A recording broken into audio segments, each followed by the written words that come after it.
Zeiken... Zeikan...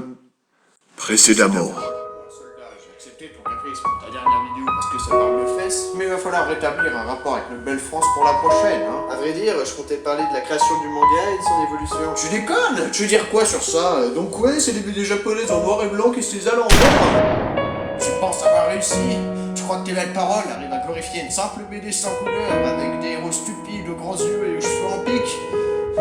Donne-moi une seule explication rationnelle à ça. Et s'il faut avouer qu'on ne vit pas forcément les heures les plus glorieuses de cet art, n'oublions pas son histoire et son but premier qui reste d'actualité, celui de divertir tout en faisant réfléchir. Chose que vous devriez faire plus souvent.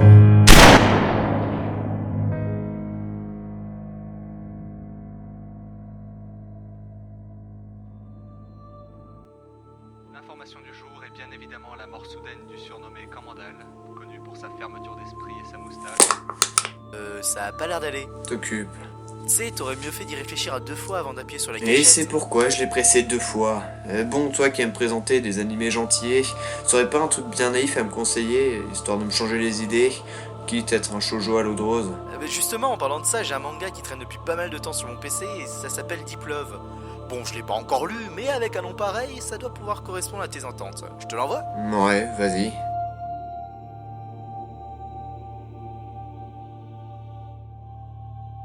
Alors, t'en as pensé quoi? Je te déteste. Au plus haut point. Deep love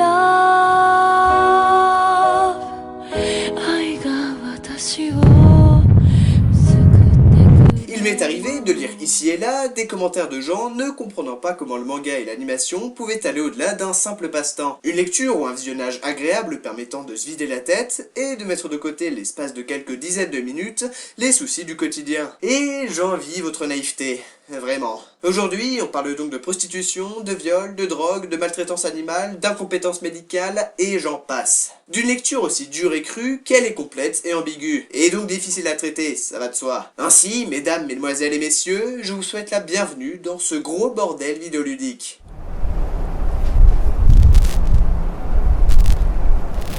Deep Love Ayuno Monogatari est donc un shoujo fini en 2 volumes de Yu Yoshi et tiré du roman de Yoshi tout court. Et si pour vous le shoujo va naturellement de pair avec la romance bon enfant, je vous en dis encore plus. Il est paru pour la première fois en mai 2004 dans les pages du Betsatsu Friend, apparemment connu pour publier des shoujo au dessin ultra typé. Regardez ça, il y en a partout! Et il est malheureusement temps de passer au synopsis. Ayu est une jeune lycéenne constamment blasée, à la vie fade et sans sens, et ayant trouvé comme seul refuge la prostitution. Un quotidien vide d'intérêt, en contact constant avec les pires spécimens de l'espèce humaine. C'est avec une vision de la vie pessimiste possible, ce qui est compréhensible, qu'elle fait finalement la rencontre d'une vieille dame à la pensée inverse. Malgré un vécu difficile, elle parvient à garder un sourire rayonnant qui contaminera peu à peu notre prostituée. La côtoyant de plus en plus, elle comprendra que le monde n'est pas composé que de parasites. Et au-delà de cette relation, c'est celle avec Yoshiyuki qui chamboulera véritablement sa vie et fera chavirer son cœur jusqu'alors brisé. Et attention, quand je dis qu'il fera chavirer son cœur, je ne parle pas d'une romance cuculapraline.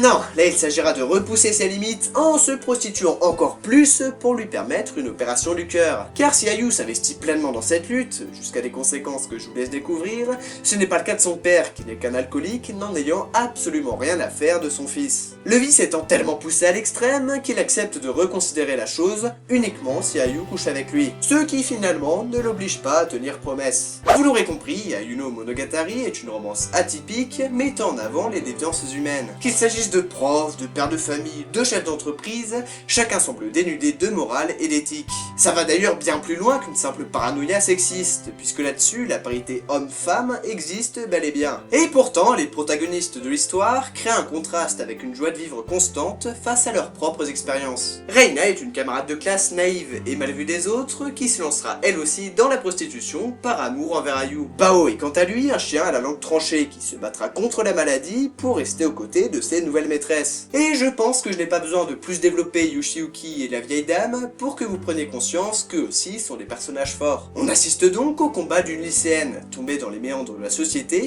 pour se relever et se donner cœurs et âme aux êtres aimés. C'est d'ailleurs un véritable challenge pour une un auteur n'ayant jusqu'alors fait que quelques shoujo classiques de devoir représenter un contraste de cette ampleur. Surtout en 2 volumes, alors que le bouquin fait de base 4 tomes. Justement, pour commencer avec le dessin, c'est sans aucun doute ce qui en refroidira le plus.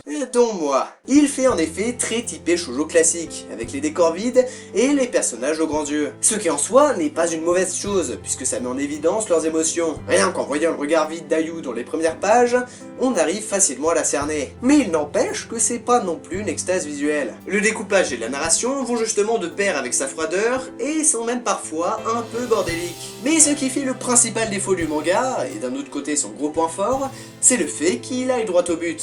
Tout ce qui est montré est pertinent, chaque page a son intérêt, et il n'y a aucune longueur. Donc ça, c'est très positif, et a priori, ça peut difficilement être un défaut. Sauf qu'il se passe tellement d'événements marquants en 2 tomes, qu'on ne retient pratiquement que ça. Et je pense que j'ai pas besoin de vous le rappeler, mais on parle quand même de prostitution, de maltraitance, et même de viol. Ce qui d'une part n'en fait pas une lecture facile, et d'une autre, la rend carrément déprimante. L'histoire a beau être belle et touchante, quand on te montre sur quelques centaines de pages toutes les pires atrocités possibles qui sont en plus de ça bien réelles, voire même courantes, ça te donne pas vraiment envie d'aller sortir t'amuser dans un parc et chantonner avec les petits oiseaux. Je dis pas non plus qu'il faut forcément que ce soit rempli de joie et de bonne humeur, mais pour le coup, j'ai limite perdu de vue le message d'espoir que semblait instaurer le manga. Et mes lectures suivantes m'ont justement conforté dans cette idée d'inaccomplissement.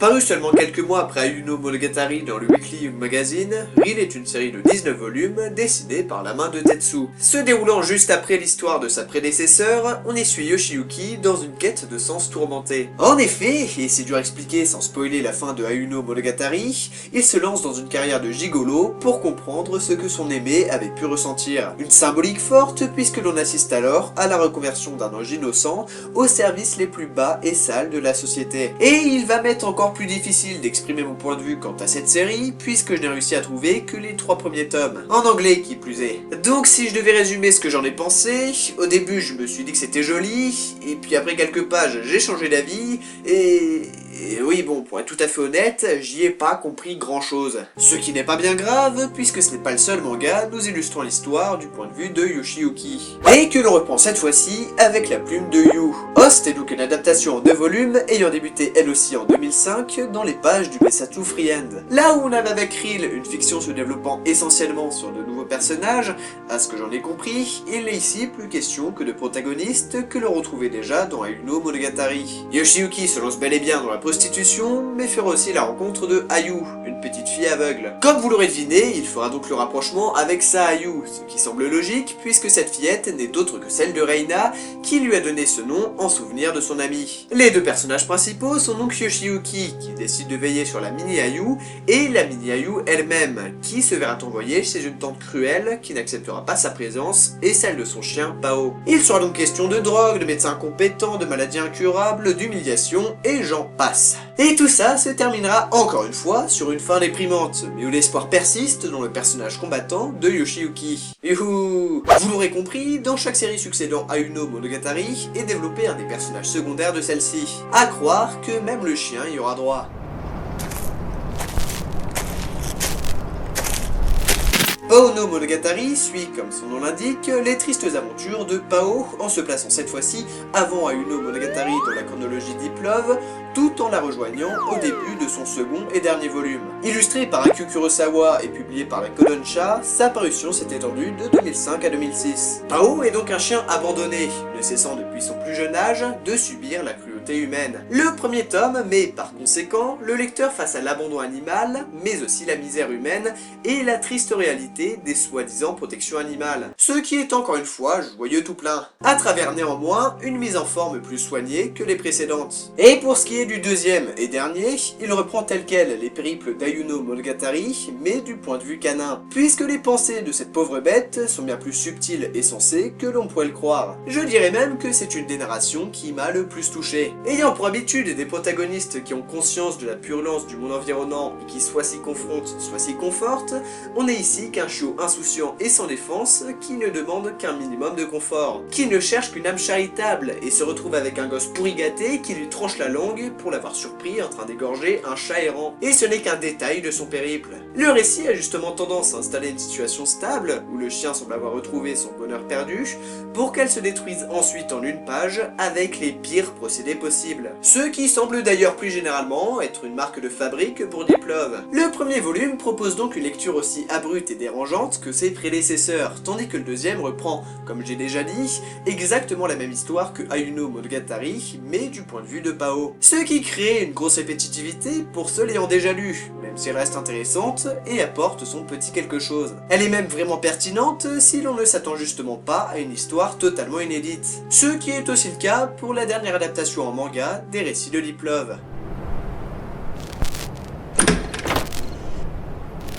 Si vous avez une quelconque descendance avec Sherlock Holmes, ou que vous êtes un minimum doué de sens, vous aurez compris que la pièce manquante de ce triste puzzle n'est autre que Reina. Il est donc temps de s'attarder sur cette jeune femme souillée, sans le sou, et à la fille aveugle. Alors pour changer, Reina no Unmei est parue en 2006. Bon, c'est la seule innovation, puisque sinon elle était publiée dans la Besatsu Friend, et c'est Yu Yoshi qui s'en occupe. D'ailleurs oui, ça propose pas grand chose de nouveau, puisque le dessin et le découpage restent les mêmes, et étant donné que c'est un one-shot, je l'ai trouvé un poil trop rapide dans sa narration. Ce qui n'empêche bien évidemment pas de déprimer un bon coup. Après l'accident de sa fille Ayu, Reina se voit obligée d'elle aussi s'engager dans un Us Club, et d'offrir son corps à deux parfaits dégueulasses. Je pense même qu'à partir du moment où c'est un de ceux qui vous a violé qui vient profiter de vos services, votre foi en l'humanité peut décemment demeurer introuvable. Et ce n'est encore une fois qu'un détail parmi tant d'autres, les projecteurs étant cette fois mis sur le démolissement de son être par son directeur, et ses pratiques sado-masochistes. Vous êtes alors en droit de vous demander ce qui vous pousserait une énième fois à finir en PLS sous votre bureau en faisant la lecture. Chose que j'ai moi-même connue. Mais j'ai été de mauvaise foi en précisant qu'elle n'avait rien d'innovant par rapport au reste. Même si la forme reste la même, elle permet de boucler la boucle et d'apporter une fin à l'image de son ensemble, cruellement et tristement belle. Où l'on retrouve d'ailleurs Yoshiyuki plus fort que jamais.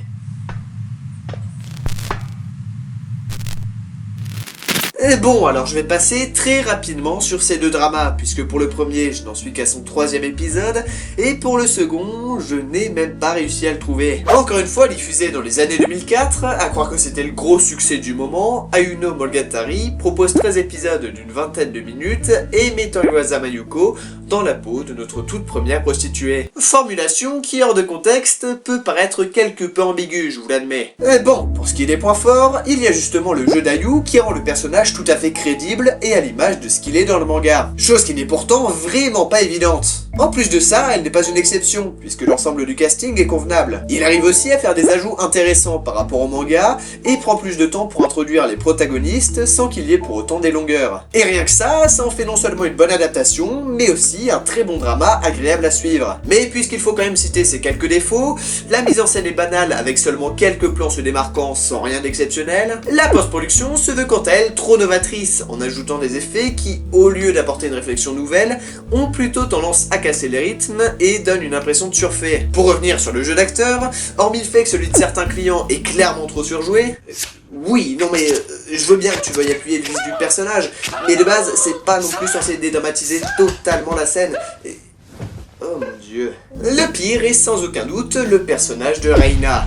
Là, c'est plus la lycéenne un peu simplette et influençable, mais carrément une idiote finie, totalement insupportable par moments. Mais mis à part ça, c'est bien. Vraiment bien. Donc si l'optique de chercher les scans du manga vous fatigue, vous savez sur quoi vous rabattre. En plus de ça, il est même intégralement sur YouTube en RustFR, si c'est pas beau. Contrairement à ce fichu host sorti 1 an plus tard, et qui, comme je l'ai dit, demeure introuvable. Ce qui est aussi le cas pour le film live datant de 2004. Waouh, quelle surprise. Surtout que pour le coup, c'est vraiment dommage, puisqu'il a été réalisé directement par Yoshi, et je suis sûr qu'il apporte plein de trucs cool. Donc si par miracle vous l'avez sous la main, ne laissez pas passer votre chance. Et passez-moi une copie, tant qu'à faire.